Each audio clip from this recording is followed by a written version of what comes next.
Salut à toi peuple du rhum, bienvenue sur la chaîne du bar de l'ours. L'ours c'est moi et le bar, il est derrière. Aujourd'hui on se retrouve pour une nouvelle vidéo. Et aujourd'hui on va essayer de répondre à la question comment déguster son rhum. Alors chacun a sa manière de déguster du rhum.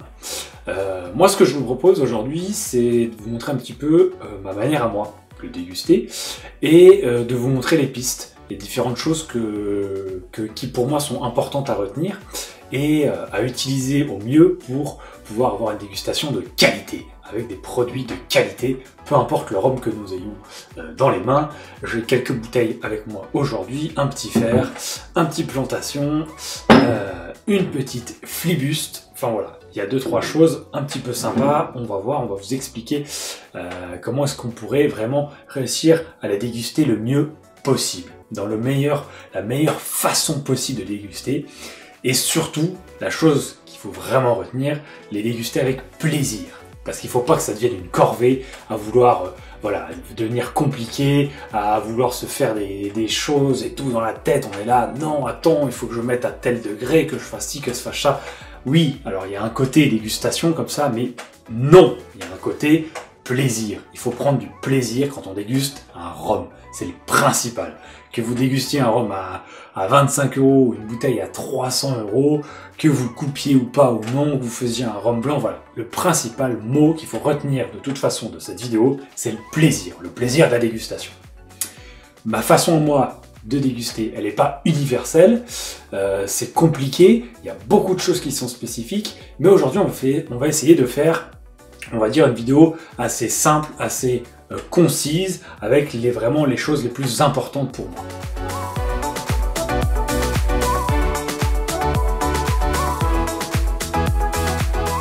La première chose, c'est la température. La température de la pièce dans laquelle vous vous trouvez et la température du rhum. Puisque si vous êtes dans une pièce de 18 degrés, le rhum ne sera pas à 18 degrés. Il sera a priori à quelques degrés en dessous. Donc idéalement, comme on sait que le rhum se déguste entre 18 et 20 degrés à l'intérieur du verre, normalement on essaie d'être dans une pièce qui est minimum à 20 degrés. Maintenant voilà, c'est pas forcément une science exacte. Alors on peut déguster son rhum aussi à l'extérieur, hein. On sait très bien quand on est en Martinique et qu'on déguste un rhum en plein soleil sur une plage à 35 degrés, voilà, on peut très bien le faire. Maintenant, si vous êtes en plein soleil sur votre terrasse et que vous avez plaisir à déguster votre rhum, faites-le. Sachez juste que la dégustation sera complètement différente. Si vous le dégustez comme aujourd'hui, moi dans ma pièce où il fait 19 degrés, qui est assez grande, qui est un grand salon, il y a des grandes baies vitrées, donc c'est aéré. Et c'est vrai que là, pour le coup, ce ne sera pas du tout la même dégustation.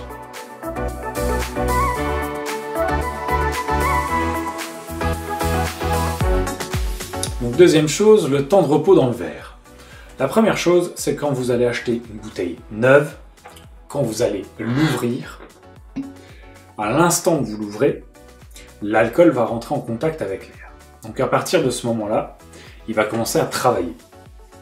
Donc, le premier verre que vous allez vous verser d'une bouteille qui vient d'être ouverte ne sera pas du tout le même qu'un verre d'une bouteille qui est déjà ouverte, qui est déjà entamée, dans lequel l'air a déjà pu rentrer et s'installer. Donc, quand vous achetez une bouteille, que vous revenez à la maison, que vous voulez tout de suite le déguster, moi ce que je conseille, c'est que si vous l'achetez la journée et que vous voulez le déguster le soir, vous ouvrez la bouteille et vous vous servez déjà un verre 1 heure ou 2 heures avant de le boire. Ça va permettre de s'aérer un petit peu et d'atténuer ce sentiment d'alcool qu'on peut avoir à l'ouverture d'une bouteille neuve. En parlant de temps de repos dans le verre, je vais prendre un exemple concret, avec une bouteille ici d'un rhum de type hispanique, très doux, qui est plutôt destiné à la mixologie. Celui-ci, je vais le mettre dans mon verre, je sais qu'a priori, je vais pouvoir le boire quasiment dans la minute. Si je le bois pur, voilà. Certains rhums sont comme celui-ci, n'ont pas besoin d'une grosse ouverture, au bout de quelques minutes, on peut les boire. Voilà, on va le servir dans le verre. 2-3 minutes après, je peux directement l'attaquer. Ça changera rien en fait que si je reviens 10 minutes après ou 15 minutes après, il n'aura pas vraiment changé. C'est souvent des rhums assez légers. Ensuite, on a des rhums beaucoup plus lourds, des rhums qui ont besoin de s'ouvrir. Souvent, ce sont soit des rhums de type, on va dire, agricole très vieux. Donc là, par exemple, j'ai une Flibuste de chez La Favorite. Donc ça, c'est un rhum vieux, très vieux, qui lui demande vraiment du temps. Là, je l'ai mis dans mon verre, je l'ai laissé, ça fait déjà un quart d'heure qu'il est dedans. Et là, je sens qu'il est seulement en train de vraiment s'ouvrir en termes d'arôme. Ça lui fait du bien de se reposer un petit peu dans le verre et de s'aérer. Là, pour le coup, c'est quelque chose qui va avoir besoin d'au moins un quart d'heure pour s'ouvrir en verre. Notre Brugal de tout à l'heure, celui-là, on peut le boire directement. Donc ça va vraiment dépendre du rhum que vous avez. On a des rhums aussi de type Navy Rhum, Navy Strange, ou des choses très lourdes, ou quand il y a des titres d'alcool très élevés. Avec des titres d'alcool très élevés, souvent, on va les laisser aussi reposer un petit peu dans le verre. Et des fois, on peut les laisser jusqu'à 30 minutes pour vraiment comprendre tout ce qu'il y a dans le verre. Donc on a les rhums de type un peu léger qu'on peut directement attaquer, pas besoin de laisser longtemps. Et on a les rhums souvent un petit peu plus lourds, un petit peu plus travaillés, des rhums très vieux par exemple, ou des rhums avec des titres d'alcool forts, qui là par contre peuvent demander beaucoup plus de temps pour se développer complètement dans le verre.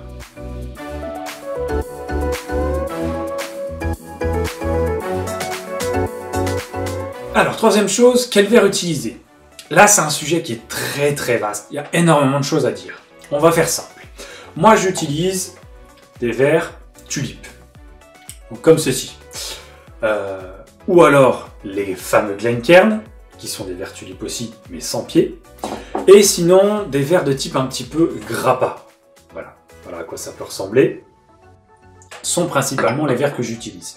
On a plein d'autres sortes de verres. Moi, c'est ceux que je préfère. Pourquoi? Alors la forme rétrécie du verre, elle va permettre d'atténuer un petit peu la force alcoolique d'un rhum. Les parois étroites, elles permettent aussi de favoriser les arômes, de vraiment concentrer tout sur le haut du verre. Et vraiment d'avoir cette facilité à pouvoir trouver toute la palette olfactive qu'on va retrouver dans notre rhum. Après, il faut le dire, moi je trouve que ces verres-là sont très élégants. Quand on les sort, ça a une certaine stature. C'est vrai que c'est très joli à voir. Ça peut permettre de jouer un petit peu avec le jus, avec le pied. Moi, ce que je trouve intéressant aussi, c'est que ça va nous permettre de venir placer la main et de pouvoir réchauffer notre verre aussi. Moi, j'aime bien avoir les rhums assez chauds. Après, il y en a qui n'aiment pas spécialement, moi j'aime bien. Et là, quand il fait froid, eh bien, je trouve que c'est vraiment agréable de pouvoir l'avoir comme ça en main et de pouvoir essayer de le réchauffer de cette manière-là. Que ce soit avec mes grands verres tulipes ou avec des verres un petit peu plus petits, comme les types grappa, comme ça.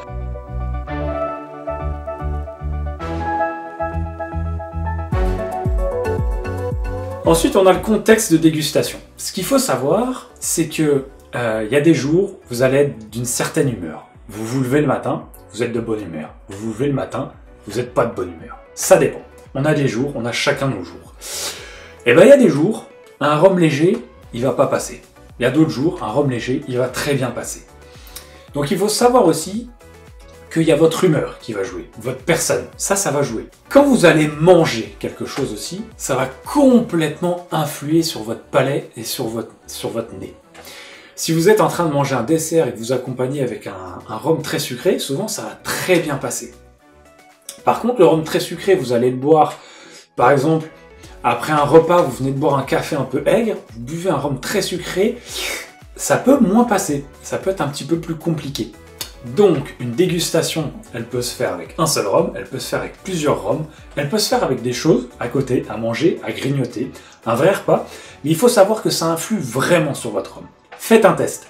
Vous allez boire un rhum un soir, tout seul chez vous, tout seul, votre verre de rhum, vous le buvez, vous allez l'apprécier.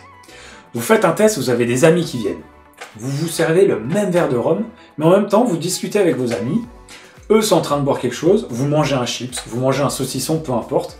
Vous allez voir que vous n'allez pas du tout avoir la même appréciation. Et ça peut être intéressant de faire le test. Le contexte aussi, c'est la pièce dans laquelle vous êtes. Je l'ai dit, vous pouvez déguster votre rhum en extérieur, mais si vous êtes dans une pièce, ce qu'il faut, c'est éviter d'avoir une pièce trop petite, trop fermée, pas aérée, sans fenêtre. Ça, c'est vraiment le pire que vous puissiez avoir, parce que vous pouvez complètement fermer votre rhum. Votre rhum ne pourra peut-être pas du tout s'ouvrir, et vous aurez ce côté fermé, ce côté trop boisé que vous allez trouver. Alors que si vous êtes dans une pièce de standard, avec quelques fenêtres, donc aérées, pas la fenêtre ouverte, je ne vous demande pas d'avoir la fenêtre ouverte quand vous faites une dégustation, mais avec des fenêtres, donc il y a de l'air qui circule dans la pièce, là, votre rhum et votre verre va pouvoir permettre d'ouvrir vraiment complètement et d'avoir toute la palette olfactive qui va s'ouvrir.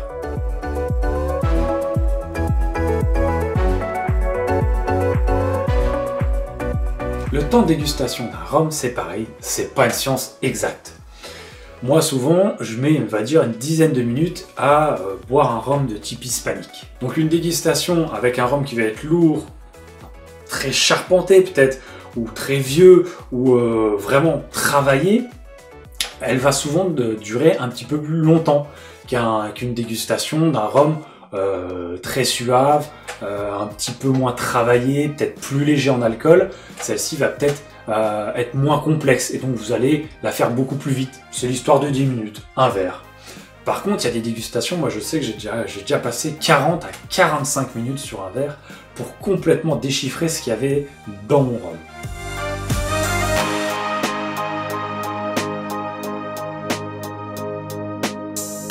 On rentre dans le cœur du sujet, la dégustation en elle-même. Vraiment, on attaque le cœur du sujet.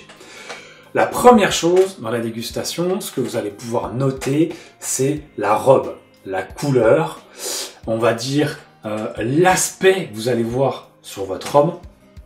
Donc là en question, je vois que la robe est plutôt claire, je vois qu'elle est plutôt, quand je la tourne dans mon verre, c'est pas très gras, ça descend plutôt facilement, ça a l'air d'être un rhum qui est pas trop lourd, qui est un petit peu sucré.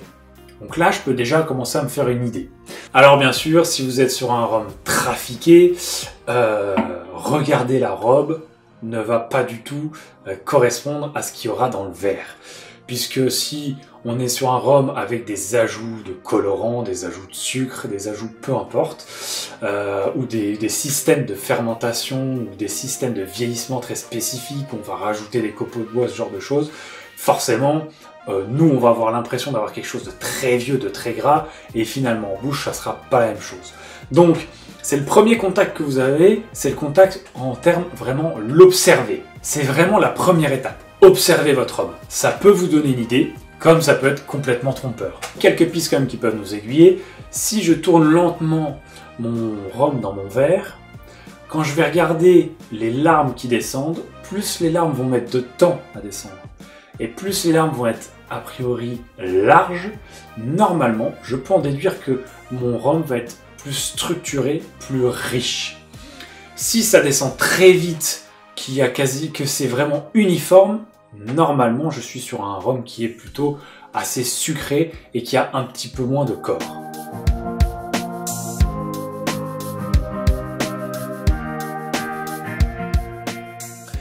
On arrive au nez. Le nez, c'est le premier contact que vous allez avoir avec l'alcool. Ce qui est intéressant, c'est légèrement d'orienter votre verre à l'horizontale.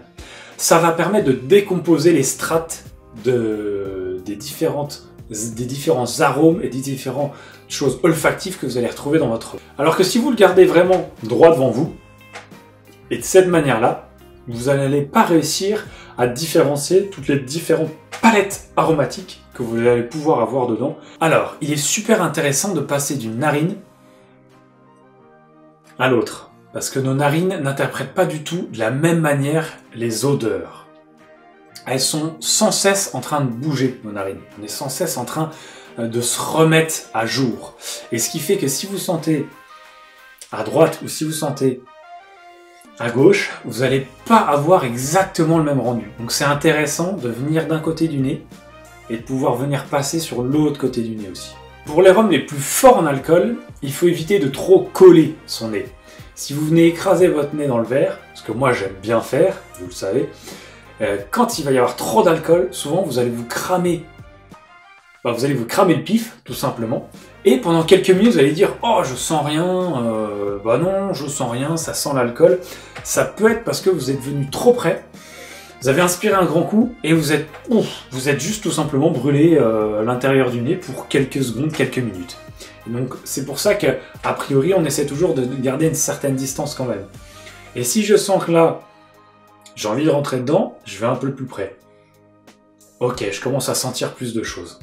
Il y a quelque chose aussi qu'il faut retenir avec le nez, c'est que certains nez sont complètement trompeurs. Vous verrez peut-être ça dans certains rhums. Vous allez avoir un nez qui va vous envoûter sur du caramel, vous allez arriver en bouche, il n'y a pas de caramel là-dedans. Et c'est là que c'est intéressant aussi de comparer le nez et la bouche. Le nez peut vous influer sur certaines choses. Vous allez venir dans le verre et ça n'aura rien à voir. Ça peut arriver. Et c'est ce qui est intéressant aussi et c'est ce qui fait le charme de certains rhums.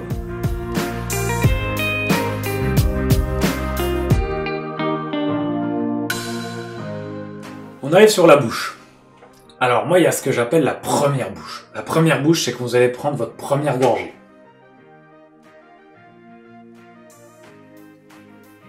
Prenez un tout petit filet, très fin. C'est ce qui va vous permettre d'avoir vraiment ce premier contact aux papilles. Et cette première impression, vous allez tout de suite savoir, tiens, voilà, je suis en train de rentrer dans le rhum. Qu'est-ce que c'est?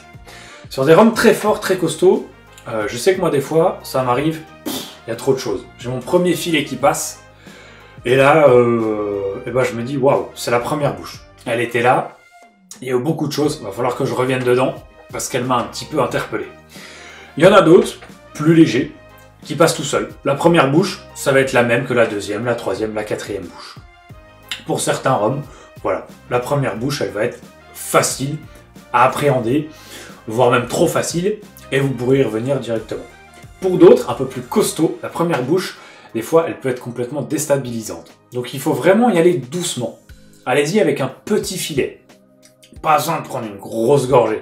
Sauf évidemment si vous êtes là pour faire le Don Papa ou le Rackham le Rouge au milieu d'un bar de pirates. Là évidemment, vous pouvez y aller comme un goré à la bouteille. Pas de souci. Ensuite, il y a ce que moi j'appelle la deuxième bouche. La deuxième bouche, pour moi, c'est ce qui va vraiment vous permettre de vous dire j'apprécie ou non ce rhum. Vous allez avoir votre deuxième gorgée et là vous allez commencer à vous faire vraiment à l'esprit. Gardez-le un peu en bouche. Tiens, sucré, salé, qu'est-ce que je retrouve? Des fruits, pas de fruits, très sec, ou alors au contraire très suave, très doux. C'est là que vous allez commencer à comprendre le rhum complètement. Est-ce que je l'aime? Est-ce que je l'aime pas? Soyez attentif à ce moment-là à sa densité, à sa texture, au contact que vous allez avoir entre votre palais et votre langue. À ce moment-là de la dégustation, pour certains rhums, c'est intéressant de les garder en bouche. Certains rhums très qualitatifs, vous pouvez les garder 30 à 40 voire 45 secondes en bouche. C'est très long. Mais certains rhums vous permettent de le faire. Vous allez commencer à voir de toute façon quand vous allez le boire, laissez-le 10 secondes en bouche. Tiens, il change. Je rebois une troisième gorgée, je le garde 15, 16, 17 secondes. Waouh, je suis en train de sentir des choses.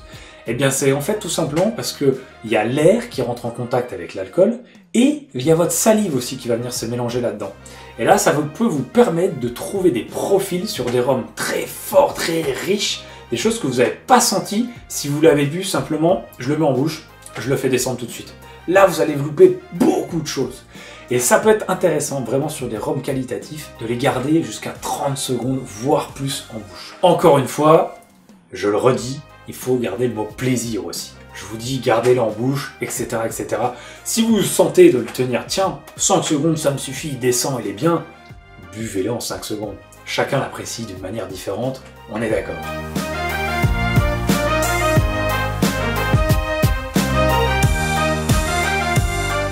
Enfin, on arrive à la finale. La finale, c'est quand vous aurez fini votre gorgée, qu'elle aura complètement passé votre gosier et que vous l'aurez complètement ingurgité. C'est le reste des goûts, des saveurs et de tous les arômes et de tout ce que vous avez trouvé. C'est ce qui va rester imprimé. C'est ce que vous allez garder à l'intérieur de votre gorge, dans votre palais, sur votre langue, dans vos papilles. Et c'est vraiment le souvenir que vous allez avoir, le dernier souvenir de votre rhum. Alors sur certains rhums, la finale elle est nulle, et voire même inexistante. Il y a des choses qui se finissent sur de l'eau, ça existe. Des trucs très fins. Vous avez des finales qui sont extrêmement longues. Des choses qui restent très longtemps en bouche. Là par exemple, sur le fer de Belize, il y a vraiment cette note de fruit qui va me rester en bouche pendant quelques minutes. Sur ma Flibuste, là par contre, je sens encore, j'ai un espèce de goût de bois, un petit peu de pruneau, un petit peu légèrement épicé, comme ça, qui va me rester en fin de bouche. et j'ai une longueur qui est plutôt honnête, qui est plutôt longue. Mais effectivement, on a des choses qui peuvent varier, des finales très courtes, des finales très longues. C'est là que vous allez voir vraiment et que vous allez trouver le dernier sentiment du rhum, la dernière essence du rhum, et que vous allez vraiment le découvrir complètement.